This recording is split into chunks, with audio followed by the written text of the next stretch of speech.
Dari hadirin sekalian saya hormati, ya dalam menyambut Trisuci Waisak dengan berbagai macam cara, dengan berbagai macam kegiatan, ya warga Buddhis melakukan hal-hal yang bermanfaat, yang tiap tempat punya kebiasaannya masing-masing, tiap tempat punya caranya masing-masing. Yang satu tempat dengan tempat lain mungkin bisa berbeda, bahkan banyak berbeda, tapi punya tujuan yang sama, yaitu belajar dan berbuat kebajikan. Ya, salah satunya dengan kita mengulang dhamma atau membahas dhamma. Ya, ini saya masih pemanasan dulu, ini masih muter-muter, masih pembukaan. Ya, soalnya plus minus ya. Jadi kalau tidak ada pemanasan, tidak ada pembukaan, ya wagu juga langsung ngomong. Ya, tapi tidak apa-apa karena kita menyesuaikan dengan situasi-situasi yang ada. Para ibu, bapak hadirin sekalian, tentu sudah sedikit banyak belajar dhamma.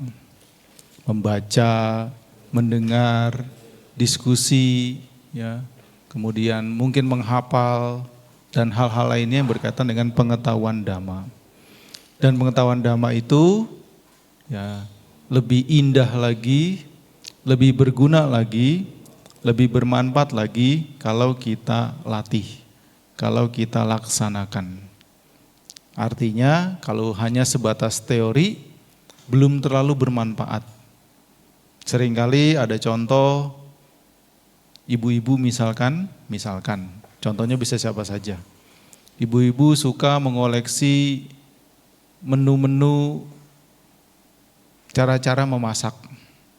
Kalau zaman dulu kan clipping ya, koran digunting, majalah digunting. Kalau sekarang di capture, di screenshot. Kenapa? Karena HP-nya jangan digunting. Ya. Dikumpulkan, tapi orang tersebut tidak mencoba. Bawangnya berapa, cabenya berapa, garamnya berapa, sayurannya seperti apa. Kira-kira jadi masakan enggak? Enggak ya. Ya, cuma dikumpulkan saja kolektor. Nah, demikian juga kalau kita belajar dhamma baru sebatas teori. Teorinya indah, sangat unik, bahkan mind blowing, bahkan anomali, bahkan berbeda dari kebanyakan, bukan barang umum. Tetapi kalau belum kita praktekkan, ya belum jelas, belum terang, dan belum mendapatkan manfaatnya.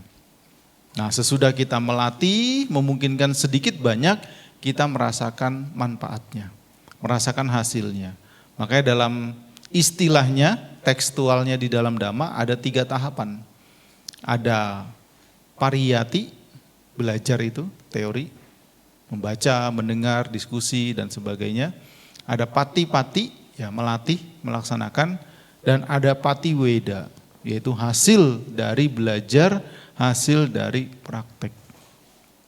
Jadi mungkin ya atau sudah banyak yang mengalami manfaat dari dhamma yang dipraktekkan. Apalagi kadang kita sebagai Buddhis ini dari kandungan ya, bukan dari kecil, dari kandungan. Kenapa? Karena papa mama kita Buddhis.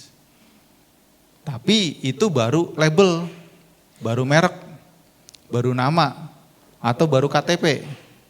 Nah, itu belum banyak manfaatnya. Semakin bermanfaat, ya, label tersebut kita gali, kita dalami, ya, kita mengerti, dan kita terapkan dalam keseharian. Nah, itulah 3 tahapan dhamma yang secara sistematik siapapun bisa menggali, bisa menguji, bisa mengkritisi, bisa mendalami, kemudian dicoba, dilatih, dipraktekkan, diterapkan, dan kemudian yang ketiga adalah hasilnya, manfaatnya patiweda. Dan manfaatnya ibu bapak jangan jauh-jauh berpikir. Kalau kita sungguh-sungguh belajar dan praktik dhamma, manfaatnya tidak berlama-lama. Manfaatnya tidak nunggu kelahiran mendatang. Nah, itu susah dibuktikan. manfaatnya saat ini, kini, saat ini. Bahkan tidak menunggu waktu belasan atau puluhan tahun, tidak. Kalau kita sungguh-sungguh belajar, sungguh-sungguh berlatih, manfaatnya tidak berlama-lama kita rasakan.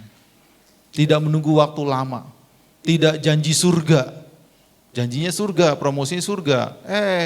Pas sampai habis promosinya, masukin neraka. Ya namanya promosi kan. Tidak menunggu waktu lama. Kalau kita mau benar-benar belajar, berlatih, ya, dalam waktu yang tidak terlalu lama atau waktu yang cepat, kita bisa merasakan hasilnya. Contohnya seperti wihara ini. Dulu awal-awal saya datang, bukan wihara ini, sayanya, ya, saya kan baru. Kayaknya kutinya baru 2 ya. Nah sekarang udah ada ruang tamu, ada 3 kuti. Nah itu kan bukti bertambah kan. Terus juga dulu kayaknya madep sono pernah ya. Kayaknya pernah madep sana ya. Terus sekarang madep sini karena lebih lebar, ya, lebih banyak muatnya. Kemudian fasilitasnya bertambah, apalagi wiharanya nggak besar, gampang banget. Wihara nggak besar gampang banget ngelolanya, wihara gede aja bisa, apalagi wihara tidak besar, gampang. Nah makanya main kapan-kapan tempat saya nggak promosi saya pakai jurusnya Bante Kema. Bante Kema pernah kesini kan? Ya, yang saya dengar Bante Kema di mana bilang jangan mau didatengin bikunya mulu, bikunya didatengin, betul? Bante Kema ngomong gitu nggak? Ya, saya dengar Bante Kema ngomong di mana-mana begitu. Ya. Jadi jangan mau didatengin bikunya terus, bikunya didatengin. Ya, melihat, berkunjung, mengalami langsung, itu juga menambah wawasan, menambah pengalaman. Jadi perkembangan wihara ini, ya, yang secara fisik makin bagus, itu ya berkat belajar dan praktik dhamma. Kenapa? Karena bisa saja di tempat lain, di kondisi lain, ya, di situasi lain, bukannya berkembang, bagus bertahan, malah merosot. Ada, malah merosot. Kenapa? Karena tidak dikelola, tidak dijaga, tidak dirawat dengan baik. Menjaga, mengelola, merawat, mengembangkan itu sudah belajar dan praktik dhamma. Dan ketika dia bertambah, ketika dia memberi manfaat, itu sudah hasil dari dhamma. Nah ini saya masih pemanasan, masih muter-muter ini saya. Enggak apa-apa. Tapi paling tidak kan menambah sedikit wawasan. Ya, jadi kita belajar, praktik, itu sekaligus, termasuk nanti pati weda hasilnya pun sekaligus. Kalau kita sudah membiasakan diri dengan cara berpikir dhamma. Cara berpikir dhamma adalah action. Satu kalimat pun, satu kata pun Sang Buddha tidak pernah ngajarin kita minta. Tidak pernah. Makanya kalau kita mau saklek, tahu saklek ya? Saklek apa saklek? Tegas ya. Ya, tegas pangkat 3. Saklek. Di dalam ajaran Buddha itu tidak ada berdoa, tidak ada. Kalau kita mau saklek, ya ini masalah istilah. Tapi kalau ibu bapak masih berkata berdoa ya nggak apa-apa, itu masalah sudut pandang dan masalah wawasan. Kenapa? Karena lihat di kamus, arti berdoa adalah atau doa atau berdoa adalah meminta pada sesuatu. Sedangkan ajaran Sang Buddha itu adalah action. Dan saya setuju, cocok. Manggala Sutta di Indonesia ini terkenal sekali. Mungkin di negara Buddhis juga terkenal, tapi di Indonesia ini sangat terkenal. Setiap puja bakti, sebulan misalkan nih, sebulan kan puja bakti 4 kali, misalkan kalau di kota itu kan hari Minggu. Dalam 4 kali puja bakti, ya kita ambil 4 minggu saja, itu paling enggak sekali atau 2 kali Manggala Sutta dibaca. Ditambah karania biasanya, tapi salah satu adalah Manggala Sutta. Nah, Manggala Sutta itu adalah action. Di situ ada 38 berkah. Ya, tidak bergaul dengan orang dungu, bergaul dengan orang bijaksana, ya, membantu ibu dan ayah, menunjang anak dan istri, menjauhi minuman keras dan seterusnya. Ada 38 berkah, 38 manggala. Tetapi berkah manggala di sini maksudnya action kebajikan. Perbuatan-perbuatan nyata yang bermanfaat. Nah, itu yang dimaksud oleh Sang Buddha. Action, tindakan, sikap, perbuatan kita yang positif, yang sehat, yang berguna, itulah yang nanti membawa manfaat. Kalau dengan berdoa itu bisa, siapa yang tidak bisa melakukan? Sedikit merenung, ayo. Kalau hanya dengan berdoa itu bisa beres, siapa yang tidak bisa melakukan doa? Maaf ya, orang bisu pun bisa berdoa loh. Bisa kan? Gimana caranya? Ah, dalam hati. Iya. Kalau hanya dengan berdoa, semua orang bisa melakukan doa. Tidak ada yang tidak bisa berdoa. Tapi apakah dengan doa itu semua beres? Tidak. Kalau berdoa itu adalah solusi, ya sudah. Besok atau sebelum besok nanti tengah malam kita berdoa sepanjang malam sampai pagi. Terus tiap hari berdoa seminggu, sebulan. Tidak kerja, tidak buka toko, paling dipecat. Kenapa? Karena tidak realistis. Actionnya tidak sesuai dengan fakta, dengan sebab akibat. Apakah berdoa dilarang? Tidak dilarang, silakan, itu pilihan. Tetapi kalau hanya berdoa saja tidak menjadi solusi, tidak menjadi jalan keluar, bukan action yang aktif. Action ada yang aktif, ada yang pasif. Tapi kalau misalkan berdoa sambil berusaha, sambil berjuang, nah itu ideal. Atau kalau kita harus pilih salah satu, pilih action yang sehat.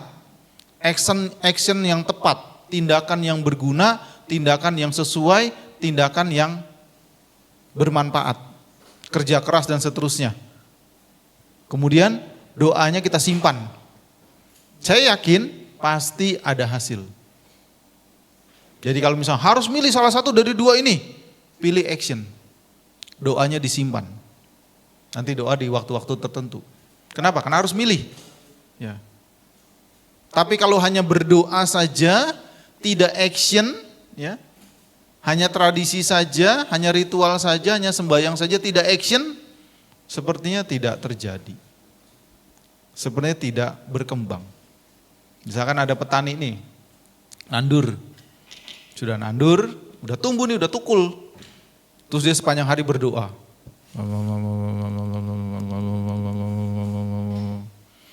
Mungkin tumbuh, mungkin tumbuh, tapi tidak maksimal. Kenapa? Karena umumnya tanduran harus dirawat, harus dipupuk, harus disiram, harus dijaga. Nah, merawat, memupuk, menyiram, menjaga dan sebagainya itu adalah action yang nyata, action yang sehat, action tindakan yang sesuai. Paham maksudnya ini ya? Nah ini. Jadi ajaran Sang Buddha menekankan kepada tindakan yang nyata. Nah tindakan ini tentu dari belajar. Kenapa? Supaya tindakannya tepat, tindakannya tidak salah. Kenapa? Karena kalau kita tidak belajar, tindakannya jadi keliru, tindakannya jadi salah. Kenapa? Banyak. Misalkan mencuri 1.500 diamalkan, berarti 500 lagi sah.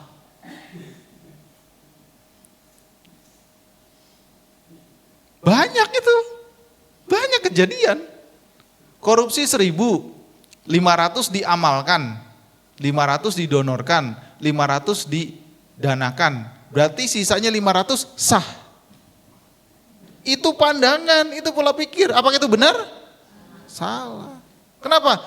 Caranya salah, dasarnya salah, pola pikirnya salah. Tapi itu terjadi. Makanya korupsi itu susah untuk diberantas karena pola pikirnya begitu. Korupsi miliaran, triliunan, 10%, 30%, 50% banyak ya. Diamalkan. Wah, merasa sisanya sah. Terjadi. Makanya hati-hati dengan penampilan, kinyis-kinyis, kelimis, perlente, tukang tipu. Iya. Tebar pesona pencitraan di media sosial, ya, sangat cinta dengan pasangannya, selingkuhannya banyak. Ya ikut berita ya, baca berita ya. Nah itu, hati-hati dengan penampilan, hati-hati dengan pencitraan. Ya. Korupsi, selingkuh, macam-macam dah. Nah, itu. Kenapa? Karena semua dari pandangan. Nah, Sang Buddha mengajarkan kepada kita terus belajar, terus mengasah, terus menganalisis, terus berpikir yang kritis, yang nalar, supaya punya pandangan benar. Pandangan benar ini membuat kita belajar dengan baik, dengan benar, kemudian kita bisa praktek dengan baik, dengan benar, dan hasilnya akan tiba waktunya, cepat atau lambat kita merasakan. Yang penting cuma dua sebenarnya. Yang penting adalah belajar dan praktek, karena hasil otomatis, hasil mengikuti proses, hasil mengikuti belajar dan praktik. Sama seperti petani yang baik, petani yang cerdas, nggak pernah pikir panen, nggak pernah. Kebetulan saya gaul sama petani, ya karena tinggal di desa. Saya banyak nyerap ilmu mereka, meskipun jarang saya praktekkan. Sedikit-sedikit dipraktekkan. Ya ilmu petani, saya ilmunya bangunan. Nah, saya amati mereka. Mereka kalau ngobrol itu nggak pernah mikir panen, nggak pernah. Mereka cerita mupuk bagaimana, gemburin bagaimana, ngerawat bagaimana, matun, tahu matun? Apa? Orang-orang dulu ya. Anak sekarang nggak tahu matun. Nyiangi, gulma, ya rumput. Kenapa? Karena rumput itu punya sistem yang canggih sekali, genetik dia luar biasa, tidak dirawat pun subur. Subur. Kan sampai ada lagunya kan? Nandur pari, tukulnya, nah itu, ya itu. Kalau tidak dirawat itu kalah tandurannya. Nah saya dengerin obrolan mereka, itu nggak pernah cerita panen, nggak pernah. Mereka ceritanya pupuk, matun, merawat, menjaga, mengemburkan, nyiram, ngairi. Terus mereka fokus pada proses, tiba waktunya mereka panen. Bahkan panennya lebih dari yang mereka bayangkan. Itu hukum alam. Itu ilmu Sang Buddha, itu dhamma, itu sebab akibat. Nyata, real, siapapun bisa menelitinya. Nah sehingga, karena udah seperempat muter-muter saya nih, pemanasan. Saya kasih contoh, real. Contoh real yang ibu bapak bisa cari di internet contohnya. Ada 3 contoh ya, supaya dapat berbagai sudut pandang. 2 contoh kejadian umum, 1 contoh saya ngalami sendiri dalam arti mendengar. Jadi saya orang ketiga yang mendengar, karena yang cerita saya orang kedua yang ngalami. Cerita pertama, ada di sebuah negara Afrika, ya Afrika Selatan. Afrika Selatan itu banyak londoknya. Jadi sedikit informasi, Afrika Selatan itu negara yang dijajah oleh Eropa, oleh Uni Eropa saat itu ya. Sedihnya, makanya kita harus pinter, harus cerdas, harus mumpuni supaya tidak terjajah. Karena kalau dijajah itu betapa menderitanya. Nah, Afrika ini dibagi di atas kertas dengan peta seadanya yang mereka bayangkan saat itu, dibagi-bagi di atas kertas dan bukan di Afrika. Dibagi-baginya di Eropa. Sedih nggak itu? Ya. Negara orang dijajah, dibagi-bagi, ini Mali, ini Kamerun misalnya dan sebagainya. Itu di atas kertas doang dan bukan di Afrika. Dibagi-baginya di Eropa, sebegitu kuasanya penjajah itu. Ya sadis, makanya kalau bisa jangan terjajah. Tapi juga jangan menjajah. Menjajah juga tidak baik, merugikan. Nah, Afrika Selatan itu terkenal karena dia entah gimana banyak orang londoknya di sana. Ya hidup di sana turun temurun, ya bekerja, ya mencari penghidupan, ya bahkan bisnis dan sebagainya. Nah, di sana alamnya juga masih mendominasi. Ya. Jadi karena memang masih daratan yang sangat luas, sabana, padang rumput, alamnya juga mendominasi. Hutan sabananya masih mendominasi. Nah, ada satu orang yang unik, anomali, tidak umum daripada kebanyakan, yaitu bapak-bapak bule ini memang orang sana, tinggal di sana, dia malah menjaga satwa, menjaga hutan. Sepanjang hidupnya didedikasikan dengan penuh kesungguhan, dengan penuh ketulusan, mencintai hewan-hewan di tempat itu, di hutan itu. Tidak peduli apakah predator, bukan predator, dia sayangi, dia cintai dengan sepenuh hati. Bahkan dia sampai konflik dengan pemburu liar. Kan biasa gading, cula, kulit, ya.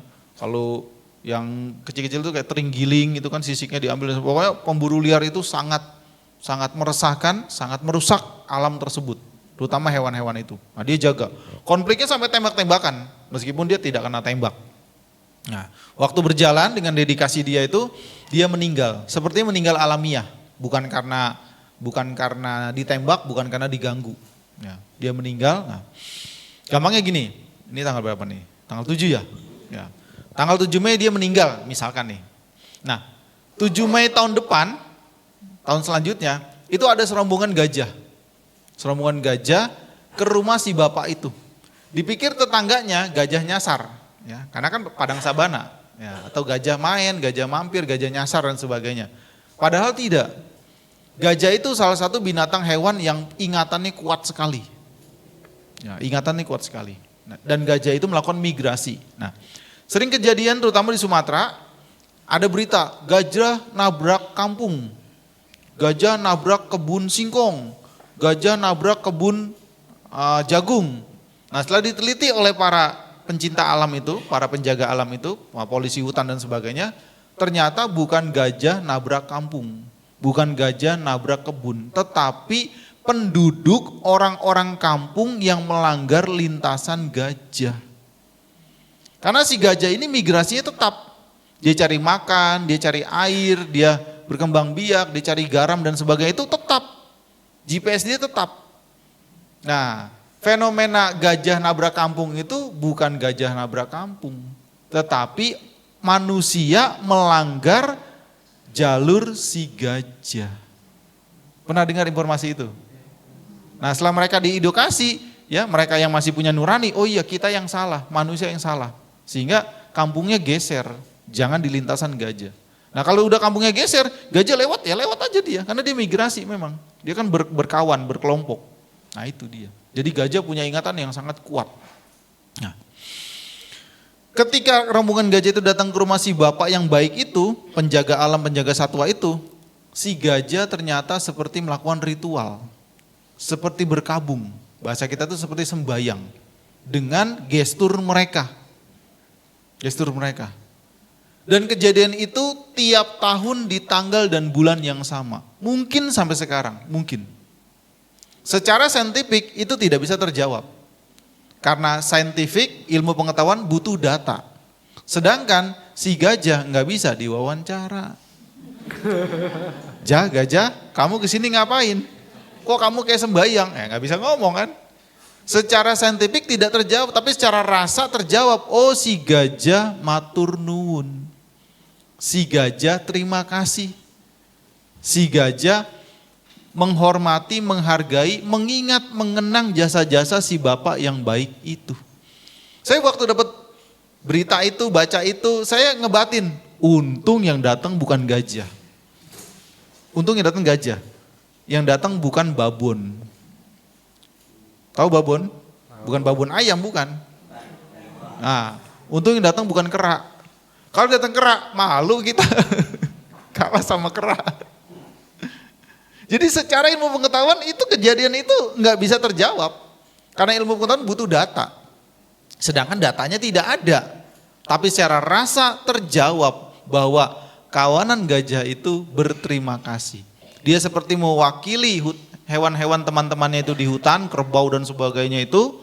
Berterima kasih atas dedikasi penuh ketulusan, penuh keikhlasan, penuh pengorbanan si bapak itu terhadap mereka dari pemburu liar. Termasuk dari bencana kelaparan kalau musim panas. Ya dia gali parit, sungainya disodet dan sebagainya. Demi kelestarian hewan-hewan tersebut.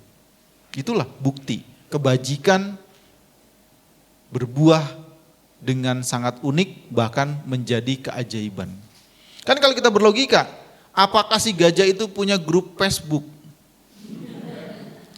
Dia punya grup WA, sudah tak Sherlock tuh rumah si bapak itu, ayo kita ngumpul, kita berkabung, kita nyangseng, kita ngelayat. Enggak kan? Nah itu logikanya tidak bisa ke situ. Tapi alam punya caranya sendiri dalam bekerja. Alam punya caranya sendiri dalam berproses. Manusia dan makhluk-makhluk lainnya adalah bagian dari alam. Itu kasus pertama. Kasus kedua di Indonesia. Ya sayangnya zaman dulu itu terjadi waktu belum ada medsos. Kalau sudah ada medsos itu viral. Bahkan sangat viral karena biawak yang sesuai harga aja viral sekali. Ya. Sebenarnya nggak ada yang aneh. Ya, biawak sesuai harga. Anehnya apa? Yang lain gak sesuai harga. Biawak 50 juta sesuai harga. Bahkan si senimannya waktu diwawancara, saya dikasih 5 juta ya jadi, dikasih 10 juta ya jadi, dikasih 15 juta ya jadi. Tergantung ukuran kan. Tapi karena saya dikasih 50 juta ya jadi gede begini. Kenapa? Karena budgetnya cukup. Sebenarnya nggak ada yang salah, nggak ada yang aneh dengan biawak Wonosobo itu. Yang aneh yang lain-lain.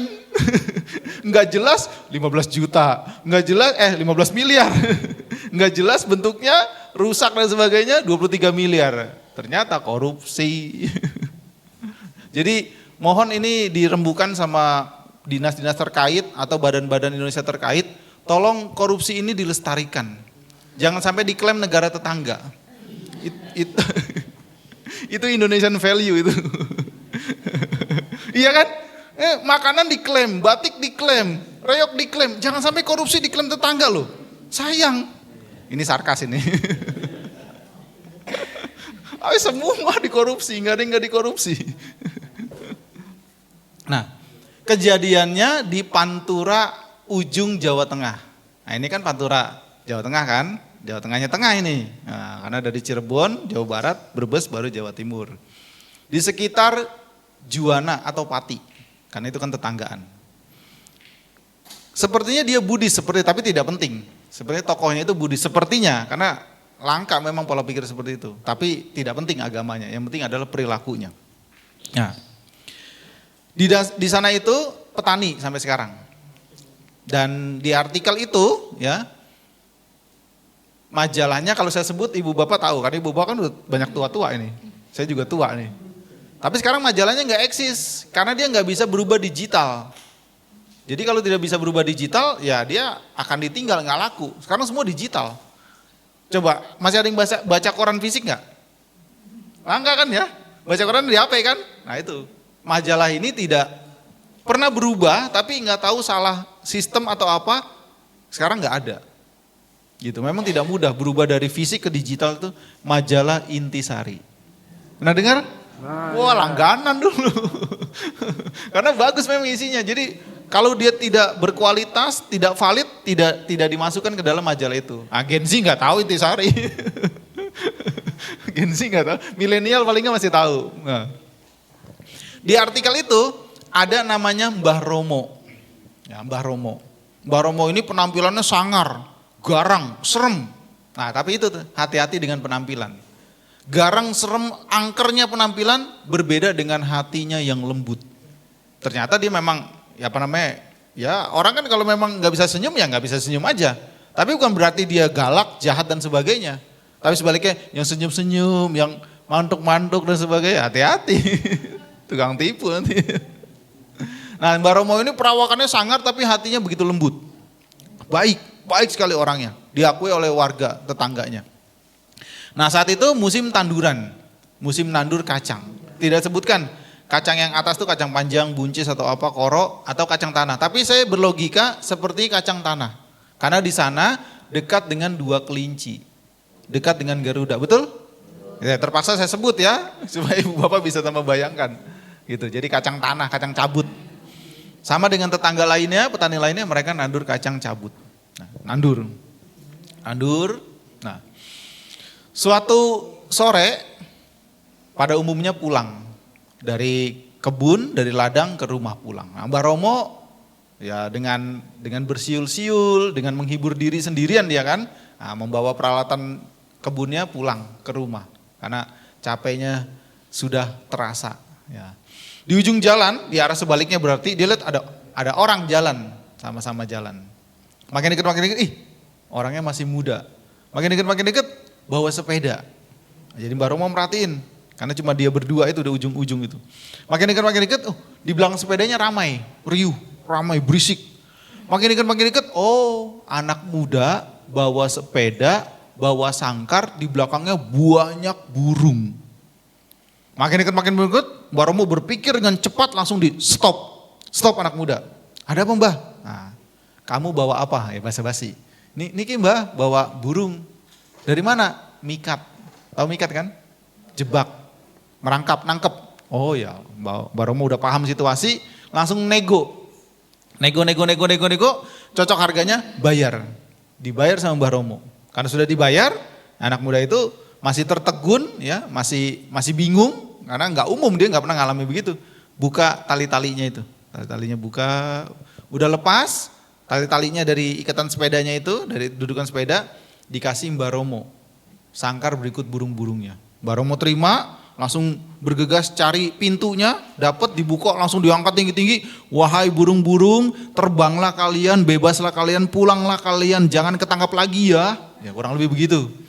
Burung-burungnya semua terbang, bebas, kosong sudah, dikembalikan sangkarnya kepada anak muda itu. Mbah Romo senang sekali, anak mudanya melongo. Nggak nyambung kan? Ya. Untung udah dibayar, kalau nggak dibayar mungkin berantem itu. Ya untungnya udah dibayar. Mbah Romonya langsung pergi, ya dia masih happy sekali, ya siul-siul dan sebagainya. Anak mudanya masih melongo. Iki piye karpe? Untung udah dibayar. Nah, waktu berlalu, udah lupa semua dah. Waktu berlalu, tiba menjelang masa panen. Dan apa yang terjadi? Hampir semua tetangga teman-teman yang Mbah Romo petani itu gagal panen. Karena ada belalang, ada serangga, ada hama yang mengganggu tanduran kacang mereka. Tapi yang terjadi kebalikan, endingnya Mbah Romo panen sukses. Orang-orang pada bingung, orang-orang pada heran. Ya. Kan biasa gosip kan, itu dukunnya di mana, itu banyak mana, cimat apa sih? Wah, orang-orang pada bingung ngerasani Mbah Romo, gosipin Mbah Romo ya bingung sendiri. Karena dia juga nggak tahu apa-apa. Iki piye karepe?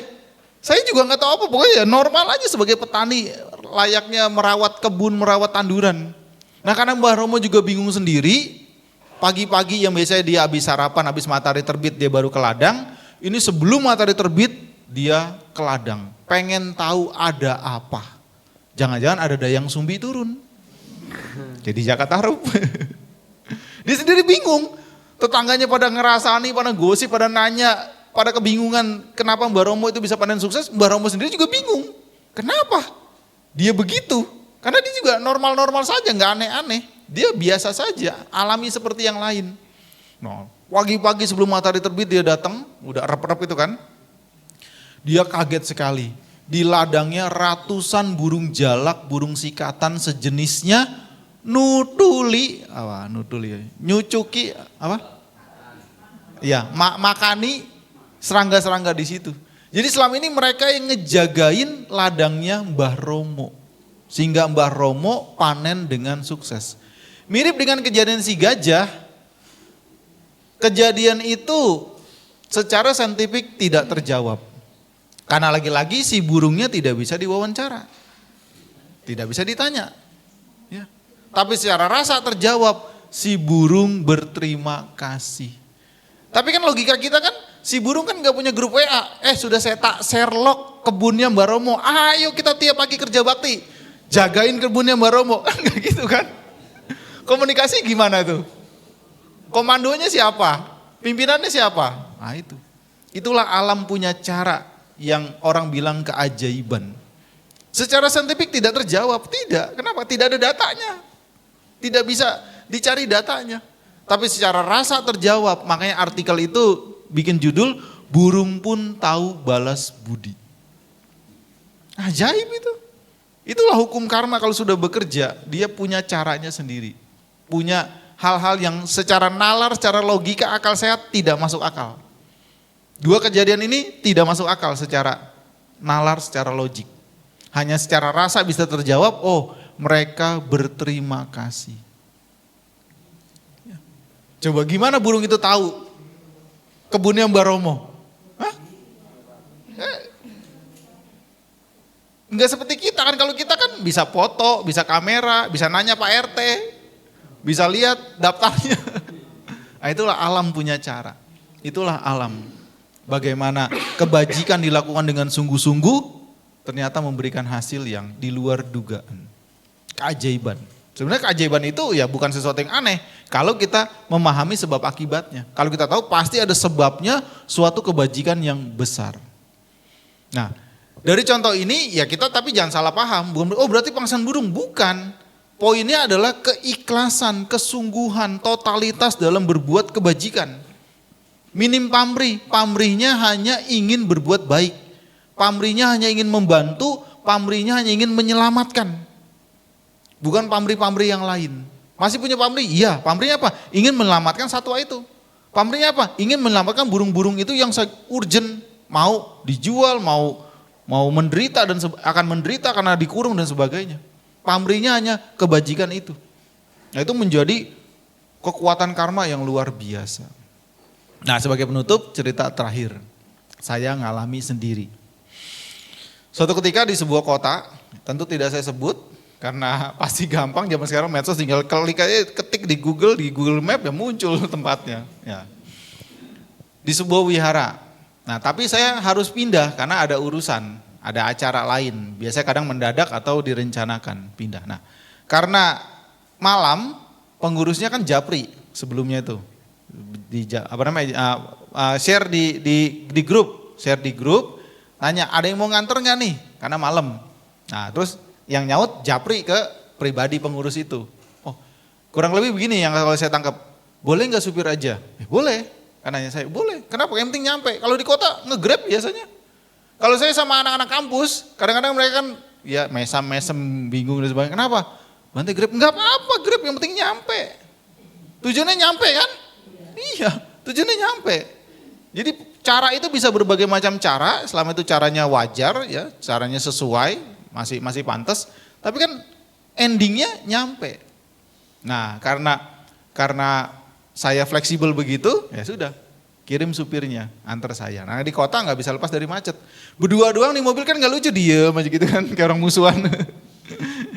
Si masnya ini tanya, Pak, saya mau nanya. Manggil saya Bapak, ya karena belum kenal kan.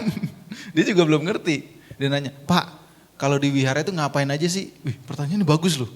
Pertanyaannya bagus. Nah, saya harus jawab dengan jelas, tapi tidak sampai dia salah paham. Ya pertanyaan bagus. Di wihara ngapain aja? Kan pertanyaan di dalam itu. Saya mikir, begini Mas, kami di wihara itu belajar dan mengulang dharma ajaran Sang Buddha dengan berbagai macam cara. Apakah puja bakti, membaca Pali Wacana dan terjemahannya, meditasi, aksi sosial, donor darah dan sebagainya, bakti sosial, kesehatan, ya, dengarkan dhamma, diskusi dhamma dan apapun yang positif bisa dilakukan di wihara. Oh gitu ya Pak ya, iya gitu Mas. Saya tanya balik, emang kenapa Mas? Kok nanya? Begini Pak, dia cerita. Kira dia curcol dia, ya tapi positif. Saya kerja sama bos saya ini udah lama. Nah, belakangan ya mungkin 1-2 tahun lah, kurang sekitar 2 tahun lah, anggapnya sekitar 2 tahun. Belakangan ini bos saya rajin ke wihara. Rajin. Kadang itu Pak bawa makanan, itu ngapain? Oh itu dana makanan, saya bilang. Enggak, sama sekali enggak tahu dia. Bawa makanan, dana makanan gitu. Jadi bosnya bukan cuma rajin ke wihara, juga sambil dana makanan. Kadang juga malam-malam dia bawa makanan, bawa kue, bawa biskuit, bawa roti. Nah, berarti buat teman-teman lainnya. Nah, emang kenapa Mas? Gini Pak, dulu sebelum jarang ke wihara, sebelum rajin ke wihara paling setahun sekali, bos saya itu hobinya ngomel-ngomel Pak. Apalagi kalau pulang dari luar negeri, waduh itu uring-uringan. Saya ngebatin mungkin dolarnya habis kali. Belanjanya kesetanan. Ngomel mulu Pak. Teman-teman kami ini kan rumahnya gede nih. Ini rumah utama. Sebelahnya ya tetanggaan mes karyawan karena karyawannya banyak. Teman-teman kami itu sambil guyon Pak, sampai guyon. Kami kan kerja dari Senin sampai Sabtu. Minggu libur, ya full kan. Itu dari Senin sampai Sabtu semuanya hari Senin Pak. Senin hari Senin, Selasa hari Senin, Rabu hari Senin, Kamis hari Senin, Jumat hari Senin, Sabtu hari Senin. Cuman Minggu ya hari Minggu karena libur. Loh kenapa? Diseneni mulu. Diomelin. Tapi sejak bos saya ini rajin ke wihara, berubah Pak ngomel-ngomelnya. Berubah. Bahkan kalau dulu dari pulang luar negeri ini atau pulang urusan gitu, keluar kota, itu pulang ngomel-ngomel. Sekarang malah kami kalau pulang dikasih coklat, dikasih permen, dikasih snack, dikasih kaos oleh-oleh dari luar negeri. Wah berarti kemajuan? Iya Pak kemajuan. Makanya saya tanya di biara tuh ngapain sih? Apakah dipercikin air tuh langsung langsung tobat gitu? Enggak. Oh, saya campur aduk, ya haru, ya seneng, ya bangga, ya lucu itu. Dan saya menangkap cerita itu, saya yakin tuh asli. Saya yakin asli. Kenapa? Saya nggak kenal sama si masnya, sama si bosnya, saya nggak kenal. Mungkin ya kalau saya kenal sama si bosnya, si masnya ini ngasih kode ke saya cerita, biar naik gaji mungkin itu kan saya lapor gitu ya. Enggak. Si masnya saya nggak kenal, ketemu baru sekali, sama si bosnya saya nggak kenal, bosnya yang mana saya nggak tahu. Disebut namanya pun saya nggak akan tahu. Kenapa? Karena nggak kenal. Ke wihara itu pun saya jarang sekali, setahun sekali belum tentu gitu. Tapi bagi saya itu luar biasa. Dan di belakang nggak ada kamera, nggak ada, bukan konten, bukan, bukan. Itu benar-benar natural, alamiah dia cerita pengalaman dia. Ini bukti bahwa kalau kita belajar dan praktik dengan baik, tidak nunggu waktu lama, berubah. Dan sejak bosnya tidak ngomel-ngomel lagi, kinerjanya makin bagus. Suasana kerja makin asik, makin seru, makin happy, otomatis hasilnya makin bagus. Kerjaan semua lancar. Kenapa? Karena tidak dalam tekanan, tapi dalam keriangan, dalam kebahagiaan. Saya berpikir sepertinya bosnya ini pintar sekali, cerdas. Orang cerdas kalau belajar sungguh-sungguh, cepet. Ya memang harus cerdas, kalau nggak cerdas dia nggak sukses. Tapi cerdasnya itu digunakan untuk belajar dan praktek dhamma. Mungkin ya kalau logika saya, mungkin dia pernah mendengar informasi dhamma atau apa tentang kematian. Ketika kita sudah meninggal, donyo brono, dunia, bondo, tidak ada yang dibawa. Rumah yang gede, yang dikumpulkan, yang dibangun puluhan tahun, enggak dibawa. Mobil yang berderet di garasi, yang mewah-mewah, yang pajaknya bisa buat makan setahun, kalau di kampung, enggak dibawa. Bojo anak yang mencintai, paling banter sampai kremasi, sampai pemakaman, enggak ngikut, ya kan? Iya enggak ngikut. Hartanya yang banyak enggak dibawa. Kalau dia punya gelar profesor, doktor, insinyur, presiden, apa dan sebagainya, enggak dibawa. Karena saking panjangnya malah diganti jadi mendiang. Disingkat lagi jadi ALM, H. Enggak dibawa. Dia berlogika, oh iya enggak ada yang dibawa ketika mati. Yang dibawa hanya perbuatan baik dan buruk. Nah karena dia cerdas dan dia memang pandai dan dia mau berlatih. Itu yang membuat dia cepat dengan berubah. Dari suka marah-marah, suka ngomel-ngomel, ya marah-marah juga memang wajar ya. Karena semakin tinggi itu pohon, semakin kencang angin yang meniupnya. Semakin banyak asetnya, semakin besar penjagaannya. Semakin besar konsekuensinya, semakin besar resikonya.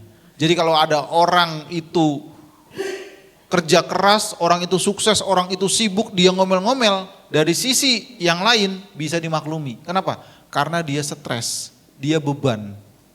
Urusan kerjaan, deadline, kerja setoran dan sebagainya. Tapi karena dia belajar dengan baik, dia berlatih dengan baik, ngomel-ngomelnya bisa dengan drastis. Dan bukan settingan, bukan pencitraan, dia benar-benar mengubah dari ngomel-ngomel, dari gampang marah menjadi terkendali. Dan itu suatu kemajuan yang luar biasa. Itu bukti dhamma memberi hasil nyata langsung. Tidak nunggu waktu lama, tidak menunggu gerbang kematian baru buahnya dirasakan, tidak.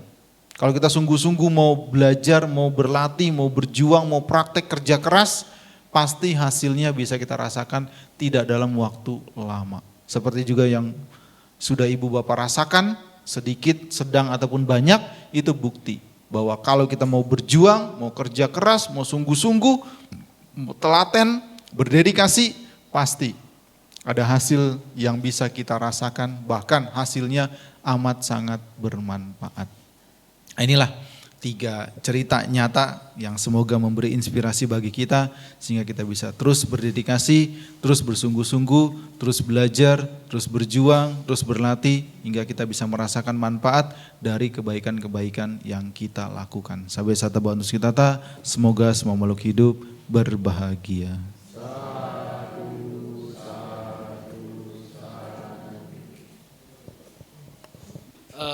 Sedikit saya mau bertanya, itu waktu saat sebelum kejadian itu Bante ada firasat nggak Bante? Dan pada saat kejadian itu bagaimana Bante? Kita dalam hati ngomong apa gitu kan, namo tassa apa, omitohut apa gitu kan. Supaya terlahir di alam bahagia loh, kan sudah ketakutan tuh posisi kan Bante itu kan naik bus ya. Busnya itu guling-guling loh. Sampai ada yang tewas 4 atau 5 itu ya. Nah, bagaimana Bante? Ini soalnya ini Ya, makasih pertanyaannya jadi memancing saya dengan ingat dhamma yang lain. Sebelum saya jawab, saya jadi ingat dhamma sesuatu. Dulu kita pernah dikasih tahu atau pernah membaca atau pernah belajar. Pikiran menjelang akhir kematian menentukan kelahiran. Itu memang ada benarnya, tapi tidak mutlak. Begini maksudnya. Lebih baik kita fokus sekarang terus fokus kebaikan, fokus kebijaksanaan, fokus dalam dhamma, nanti meninggal, ya sudah meninggal. Jangan nunggu nanti mau meninggal, baru jaga pikiran. Kayaknya nggak bisa itu. Paham nggak maksudnya? Ya, yang lebih nyata saat ini dari detik ke detik, dari hari ke hari kita terus baik. Kalau kita menjadi habit baik ketika mau meninggal, pikiran bisa kita jaga. Tapi kalau baiknya ngenteni mati, kayaknya nggak bisa dah. Kayaknya nggak bisa. Iya kan? Nah, jangan sampai disalahpahami kalimat itu. Bahwa pikiran menjelang ajal menentukan kelahiran kembali. Kalau baik, lahir dalam baik. Kalau buruk, lahir buruk. Itu memang betul. Tetapi itu artinya sejak kita tahu terus sampai kita meninggal terus baik. Kalau kita dari saat ini terus sampai kita meninggal kita baik, memungkinkan pikiran menjelang ajal kita benar-benar baik. Kenapa? Kebiasaan, habit. Tapi kalau baik ngenteni nanti mau mati, kayaknya nggak bisa baik. Kenapa? Nggak tenang, kacau. Nah itu. Nah, waktu kejadian, untung ya, kan kita pakai cara berpikir Indonesia ya, Indonesian value ya, untung. Untung saya setiap perjalanan, kalau tidak urgent, saya tidak tidur. Nah, kalau saya tidur saat itu, seperti saya ikut mati juga. Kenapa? Karena bantingan begitu keras, leher ceklek itu udah mati. Kan ada kalau teknik kungfu, teknik silat itu, matahin leher itu, sekali matain itu bisa mati. Karena ada titik tertentu itu. Gitu. Jadi, kalau kita tidur, siapa yang jagain kita? Nggak ada. Jadi, kepala kita kebentur, leher kita ceklek, itu udah mati. Karena bantingannya begitu keras. Nah, karena saya tidak tidur, tangan kiri saya refleks megangin kepala. Ini sudut mati, karena duduk di kanan, jatuh di kanan. Nah ini makanya hancur, sudut mati.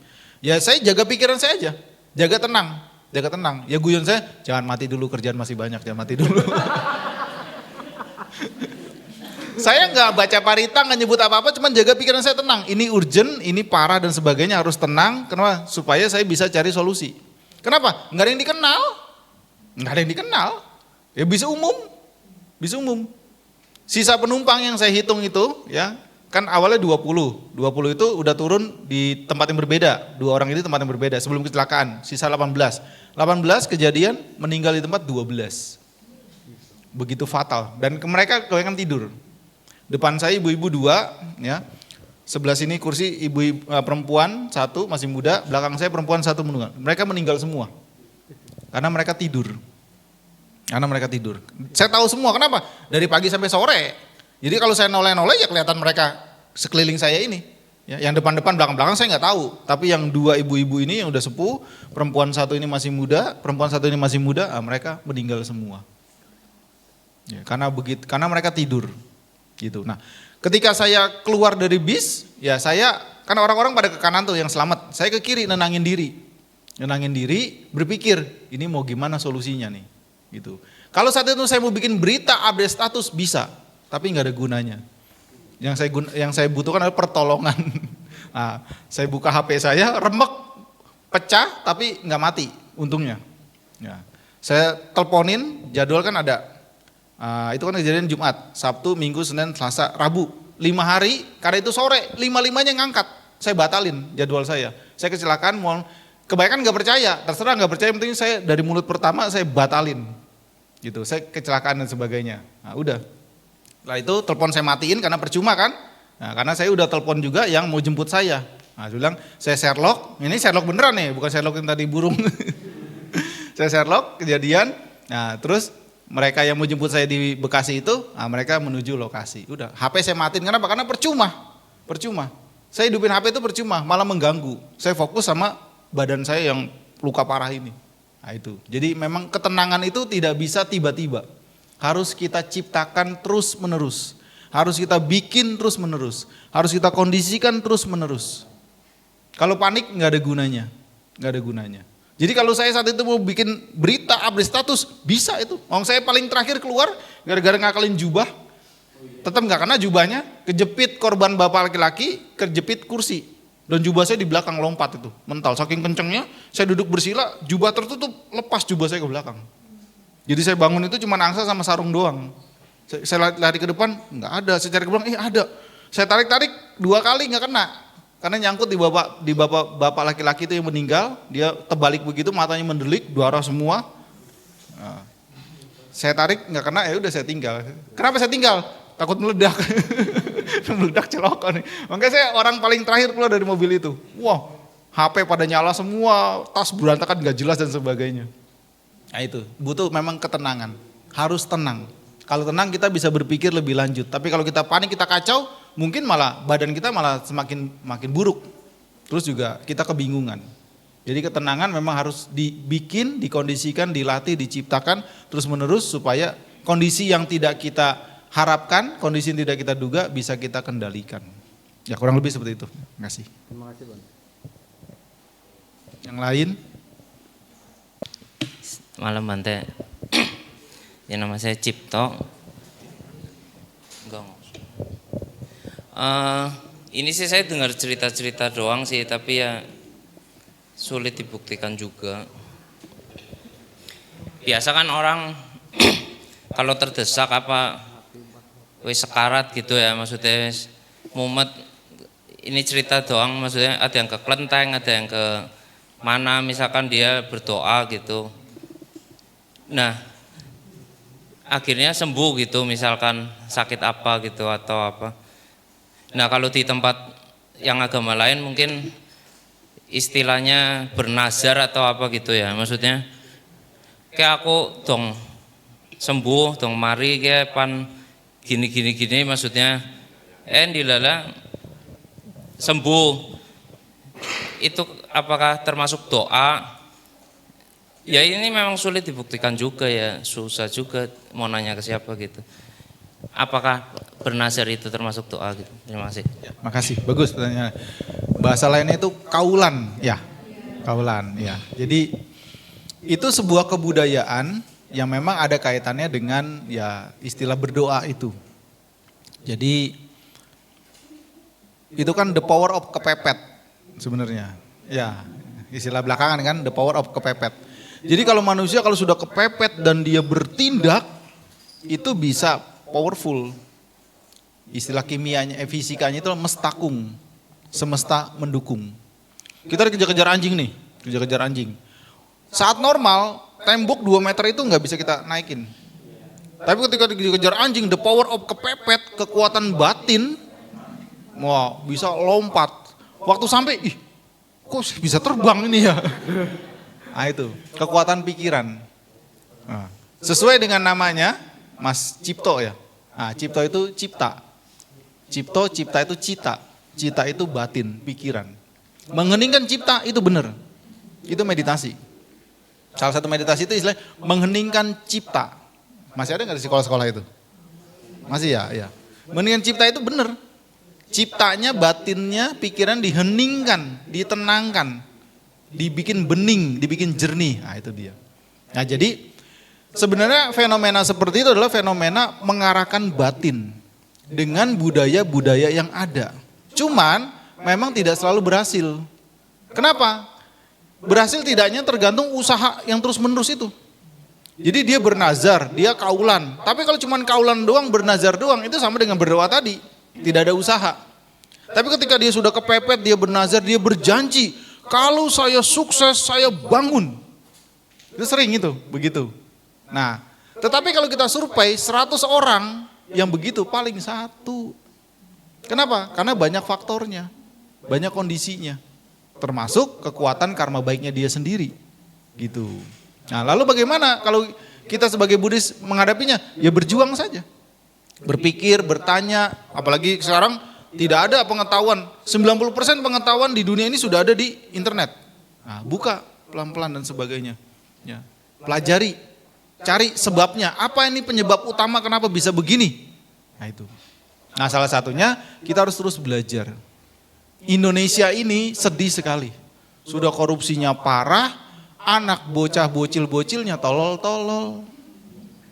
Nah yang paling disalahkan dengan kondisi anak kecil bodoh-bodoh itu adalah guru. Guru.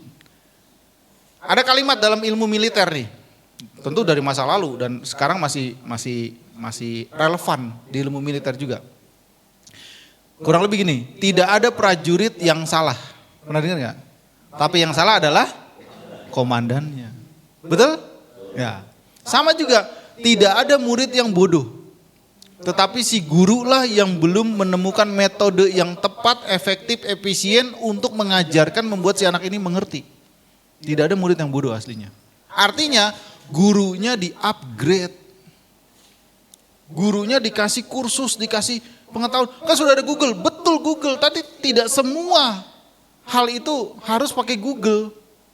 Tidak harus semua itu harus pakai internet. Kalau gurunya itu punya public speaking yang bagus, ya, dia belajar komunikasi yang baik, dia punya wawasan yang bagus, dia bisa menyampaikan dengan menarik dan sebagainya. Si murid seperti didongengin, seneng. Daripada cuma disuruh hafalan, ini apa dan sebagainya, ini kerjain. Kerjain gimana ya, caranya kagak tahu. Ya nggak ngerti. Jadi kalau kita kritisi fenomena anak-anak itu pada bodoh, ada loh anak SMP nggak bisa baca. Sedih banget. Kalau dia tidak bisa baca, saya yakin ya dia nggak bisa nulis dengan baik. Kenapa? Karena nulis dengan baik itu lebih sulit ketimbang baca. Kalau nulis itu kan SPO kan, subjek, predikat, objek. Saya yakin dia nggak bisa nulis dengan baik itu kalau dia nggak bisa baca. Kenapa? Menulis itu lebih sulit ketimbang membaca. Sudah SMP nggak bisa baca, nggak bisa ngitung dasar. Ngapain aja selama ini? Nah jadi kalau mau cari solusi, gurunya di-upgrade. Misalnya dari TK. Oh TK nggak penting sebenarnya. Ya TK, SD. Ya, ini benar-benar digodok si anak ini supaya tahu basic ilmu pengetahuan dasar membaca, menulis dan berhitung. Itu wajib. Nah yang punya andil, punya wewenang untuk mengarahkan itu adalah guru. Jadi gurunya di-upgrade. Nah sebaliknya kalau gurunya itu tidak bisa, orang tua mau gak mau harus turun tangan di rumah. Orang tua harus ngajarin. Zaman saya kecil, saya pernah kecil ya, nggak langsung gede. Kami dulu di lingkungan kami kan masih ramai anak-anak. Tiap sore senior kami, entah kakak pokoknya senior kami dan sebagainya, itu ngajarin baca, tulis, ngitung. Sehingga ketika kami masuk SD kelas 1 itu udah enteng. Udah bisa baca, bisa nulis, bisa ngitung dasar. Sehingga guru-guru juga pada heran saat kok kamu pada bisa? Iya, kami diajarin waktu kecil tiap sore sambil main ya. Tiap sore itu ngumpul sambil main, sambil belajar, diajarin sama senior. Nah itu. Jadi dari rumah, dari keluarga juga punya andil untuk memberikan pengetahuan dasar kepada anak-anak tersebut. Nah kalau sekarang generasinya begitu nanti ke depan, ya mau apa yang diharapkan? Bukan Indonesia emas, Indonesia cemas, Indonesia lemas. Nah itu dia. Jadi kalau mencari solusi untuk kasus yang itu, yang urgent adalah gurunya di-upgrade. Kenapa? Karena tidak ada murid yang bodoh. Tetapi si guru lah yang belum menemukan metodenya. Artinya kalau kita punya wawasan, punya pengetahuan, punya kecerdasan, punya skill, kita kepepet, tetap kita bisa cari jalan. Tidak harus bernazar, tidak harus kaulan dan sebagainya. Tapi kita realistis bahwa ini terjadi karena saya malas. Ini terjadi karena saya kurang berjuang. Ini terjadi karena saya kurang kerja keras. Ini terjadi karena saya tidak rajin dan sebagainya. Jadi kita evaluasi diri kita, bukan menyalahkan yang di luar. Gitu. Jadi kebudayaan fenomena bernazar atau kaulan yaitu hak pribadi masing-masing. Gitu. Tetapi kalau dia bijaksana, dia akan meneliti sebabnya ini apa. Oh, sebabnya saya suka foya-foya, saya terlalu boros, saya tidak mengambil peluang dengan baik, saya tidak belajar, saya tidak upgrade dan sebagainya, sehingga teman-teman saya lebih satset lagi dan sebagainya. Nah itu. Jadi yang sesungguhnya yang bijaksana adalah kita evaluasi diri kita. Kenapa saya ada kekurangan? Kenapa saya kalah? Kenapa saya tidak bisa mengambil kesempatan itu? Bukan menyalahkan yang di luar. Dengan seperti itu ada peningkatan, ada kemauan untuk maju, bukan menyalahkan yang di luar. Termasuk jangan ngarepin pemerintah. Sudah kacau pemerintahnya, korupsi gila-gilaan, jangan ngarepin. Tapi berharaplah pada diri sendiri. Dan itu lebih realistis. Berharap sama orang lain, siap-siap kuciwa. Pengen kopi nih, yang datang bukan kopi. Yang datang teh, kecewa. Datang kopi, kopinya nggak manis. Datang kopi manis, kopinya bukan Arabica. Salah terus kalau berharap sama orang lain. Tapi kalau memperjuangkan diri sendiri ya yang realistis, yang benar-benar tenang. Malah mungkin kita bisa berbagi, bisa berperan, bisa berkarya kepada masyarakat hasil dari kerja keras kita. Jadi sekali lagi, bernazar kaulan tidak dilarang, tetapi itu bukan solusi.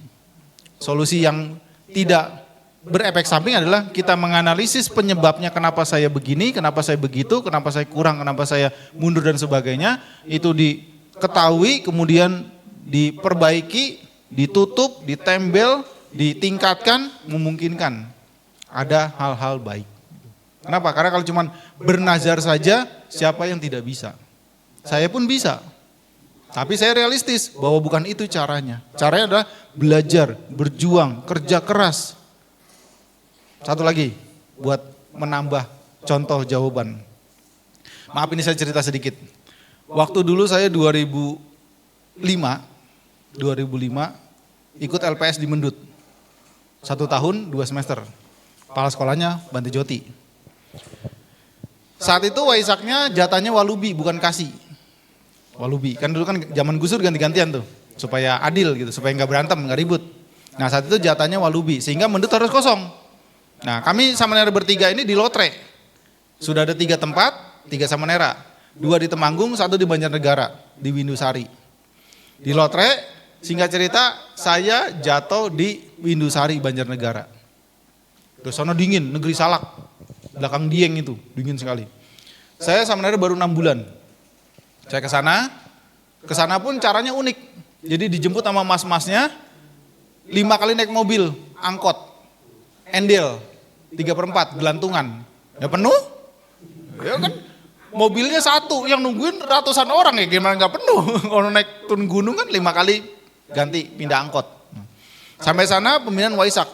Waktu puja bakti Tri Suci Waisak hari H, saya nggak bisa ngomong. Nggak bisa ngomong. Di sana dingin, saya keringat dingin. Panas saya sendirian. Nggak bisa ngomong. Sama sekali nggak bisa ngomong. Kenapa? Ya grogi. Ya belum punya pengalaman. Belum punya ilmu, belum punya cara untuk mengatasi grogi dan sebagainya. Tapi saya camkan situasi itu. Saya harus ngelewatin ini. Kenapa? Karena banyak yang lain-lain sudah 20 tahun, 30 tahun jadi biku. Diminta ngisi puja bakti, mencret. Mules. Karena ngomong itu memang tidak gampang, public speaking itu tidak gampang, mendengarkan itu gampang sekali. Sama seperti kita nonton badminton, nonton volley, nonton basket, nonton bola, kanan kiri, ih bodoh banget. Nonton, coba main, pedot napasnya. Iya kan? Nah, saya ngalami pahit sekali itu. Malu, iya malu, jelas. Itu kalau muka saya bisa tekuk 70, saya tekuk itu. Malu sekali. Tapi saya camkan, saya harus melewati ini. Saya harus belajar, harus kerja keras. Gimana caranya ngomong sesuai dengan pribadi saya, tetapi bisa jelas diterima oleh orang. Saya ngalami itu. Tapi saya tidak menjadikan itu ketakutan. Tapi saya harus belajar. Sehingga ya sekarang presidennya saya berani hadapin. Dengan kebaikan. Ya maksudnya ngomong sama siapapun berani gitu. Kenapa? Karena sudah punya pengalaman, sudah punya wawasan. Gitu. Artinya semua mungkin mengalami itu. Ya, biku Samanera atau Selani mungkin mengalami itu. Tinggal dia bagaimana melewati masa-masa sulit itu untuk. Kenapa? Karena saya berpikir, lah begini kan ketemu terus. Baca parita, ceramah, pembinaan kan ketemu terus. Mau sampai dihindarin. Bante baca parita, aduh mules saya. Bante ada orang sakit, ada mules saya. Bante ada orang meninggal, mules saya. Lah mau sampai kapan menghindar? Nggak bisa kan?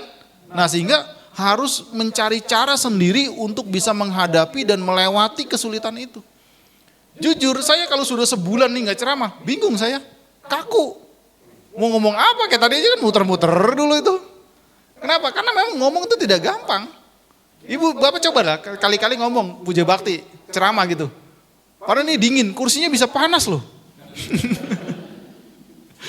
Tidak gampang. Apalagi yang denger ini kan udah master-master semua ini.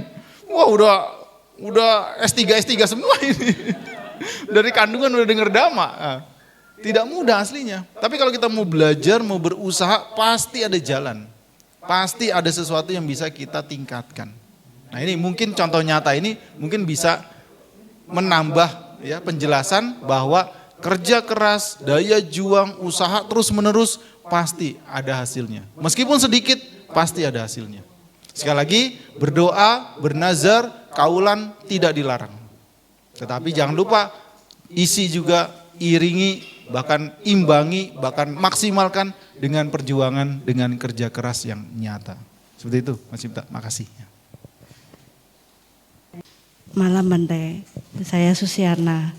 Saya menanyakan Bante, kalau kita memberi makan makhluk lain kayak binatang gitu, apakah sama aja dengan fungsi atau tidak ya Bante?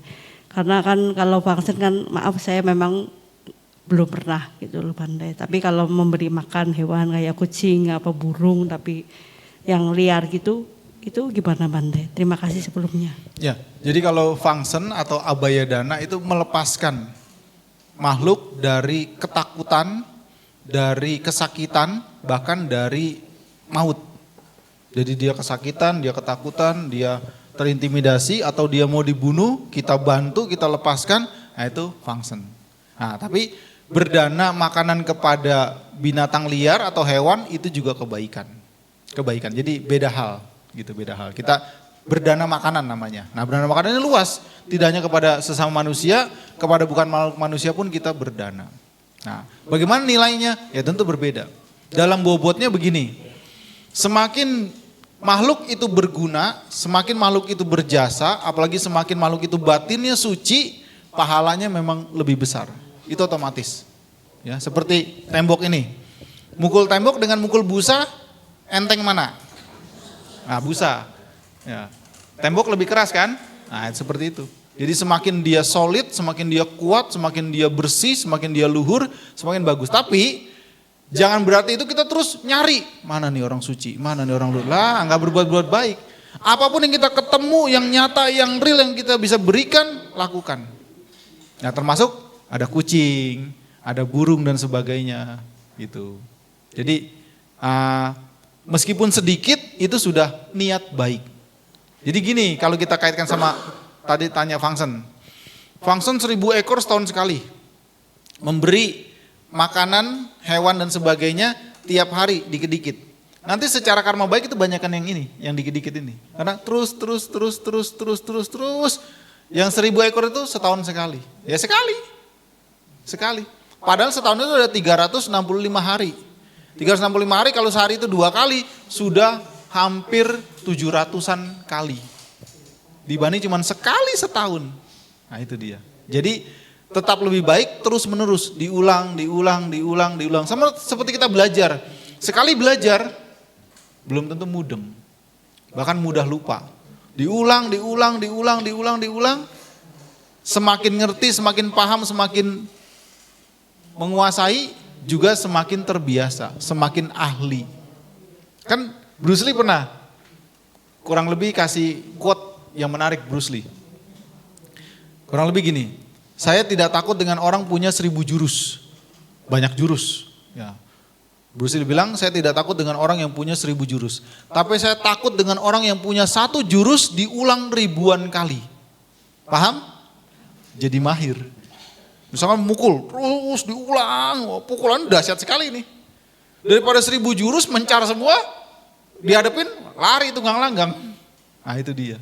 Jadi pengulangan terus menerus meskipun itu kecil, meskipun itu sedikit secara jumlah itu tetap lebih bernilai karena terus menerus continue daripada banyak setahun sekali. Nah itu hal yang berbeda. Jadi sekecil apapun perbuatan baik jangan diremehkan. Di Dhammapada kan ada, seperti air yang netes, setetes demi setetes digentong. Lama-lama akan penuh, akan banyak. Seperti ilmu nabung, karma juga demikian. Dikit dia baik, akan menjadi kebiasaan baik, akan menjadi tabungan baik. Tapi buruk juga begitu. Dikit buruk lama-lama ya banyak juga. Nah, kita kembangkan yang baik, kita tinggalkan, kita padamkan yang buruk. Sudah bagus sekali. Ya, makasih. Satu lagi Bante, Ya. maaf, saya kan punya teman beda agama dan dia berkali-kali menyuruh saya untuk menganut agamanya dia gitu loh. Biar saya tidak menyinggung perasaan dia dan tidak ngomong berkali-kali untuk ngajak saya itu saya harus nganut gimana ya Bante? Terima kasih. Nah, nggak usah ditanggapi serius, nah, diguyonin aja. Nah, nggak usah diladenin serius karena nanti kalau serius jadi baper. Nah, diguyonin, yuk gentenan. Nah, kayak Dhamma kelas ini diajak seru nih. Gitu. Yuk gentenan tempat saya. Nah, ketika kita punya momen yang bagus, kita guyonin, ayo gentenan dong. Supaya kalau kamu ke tempat saya, mungkin nanti saya ke tempat kamu gantian, biar imbang, biar adil. Guyonnya begitu. Nggak usah diserusin, nggak usah. Itu ya kayak sales lah, kayak sales. Sales kan pasti kan membanggakan produknya, tapi menurunkan, merendahkan saingannya. Itu nggak usah diseriusi, dibecandain aja, diguyonin aja, dibikin santai aja. Salah satunya ya, yuk gentenan ayo sekalian, biar imbang. Saya ke tempat kamu juga tempat saya, gitu. Nanti kita dapat wawasan yang bertambah. Gitu. Sebenarnya kalau zaman sekarang tuh udah nggak ada harusnya. Kenapa? Medsos itu sudah sangat berpengaruh terhadap orang bagaimana cerdasnya beragama. Harusnya. Kalau dia bisa mengikuti perkembangan medsos yang baik, ajakan, pemaksaan, intimidasi beragama, itu sudah bukan zamannya, sudah basi, sudah ketinggalan zaman, bukan begitu. Tapi sharing, kolaborasi, kerjasama itu yang malah indah. Ya, seperti yang tokoh-tokoh Buddhis yang di internet, di media sosial itu, Habib Jafar, ada Bante Dira Punyo itu, ada Onat, ya, itu indahnya Indonesia tuh begitu harusnya, saling menghormati, saling menghargai, bukan saling menarik, gitu. Apalagi secara hukum alam, bahagia menderita, surga neraka bukan dari agama tertentu, bukan. Bahagia menderita, surga neraka dan seterusnya milik perilaku tertentu. Bukan milik agama tertentu, bukan. Tapi milik perbuatan tertentu, milik kelakuan tertentu, milik perilaku tertentu. Orang Buddhis tapi jahat, melanggar sila dan sebagainya, pasti akan menderita. Kalau nanti lahir kembali, lahir di alam menderita. Entah alam neraka, alam binatang dan sebagainya. Tapi ada yang bukan Buddhis, sungguh-sungguh luhur, sungguh-sungguh sesuai dengan Dhamma, meskipun dia bukan Buddhis, pasti bahagia. Karena yang membuat dia bahagia atau menderita bukan agamanya, tetapi perilakunya, perbuatannya. Dan itu bisa dikritisi oleh siapapun. Bisa dianalisis oleh siapapun. Gitu. Dan Sang Buddha membabarkan Dhamma bukan untuk mencari pengikut, bukan. Bukan untuk mencari pendukung, apalagi cari cuan, bukan. Sang Buddha membabarkan Dhamma karena beliau sudah merasakan manfaat dari Dhamma. Karena beliau mampu mengajar sehingga beliau sharing. Tapi waktu sharing pun beliau tidak mengintimidasi. Tidak nakut-nakutin, juga tidak ngiming-ngiming, tidak. Beliau membabarkan, jejer. Ya, ini misalkan anggap ini puluhan jenis teh dibeber. Silahkan, cocok silahkan, tidak cocok tidak apa-apa. Cocok seperempat silahkan, cocok setengah silahkan, cocok 3/4 silahkan, cocok semua silahkan, tidak cocok sama sekali tidak apa-apa. Sang Buddha membabarkan Dhamma karena dengan cinta kasihnya. Dan beliau sudah merasakan manfaat dari Dhamma. Karena beliau sudah merasakan manfaat, kebahagiaan, kedamaian, ya, kebebasan dari penderitaan itu sudah beliau alami, beliau sharing. Tapi sharingnya dengan bijak, tidak ada intimidasi, tidak ada nakut-nakutin, tidak ada ngiming-ngiming. Hanya mengajarkan sebab akibat. Itu. Makanya kalau di negara-negara maju, di luar negeri, Dhamma disebut way of life. Jalan hidup. Bukan sekadar religius, bukan. Itu. Cara bagaimana orang untuk hidup damai, hidup tentram, bahkan hidup berbahagia dengan menerapkan perilakunya sesuai dengan hukum alam, sesuai dengan hukum sebab akibat. Itu. Terima kasih, Bante. Terima kasih.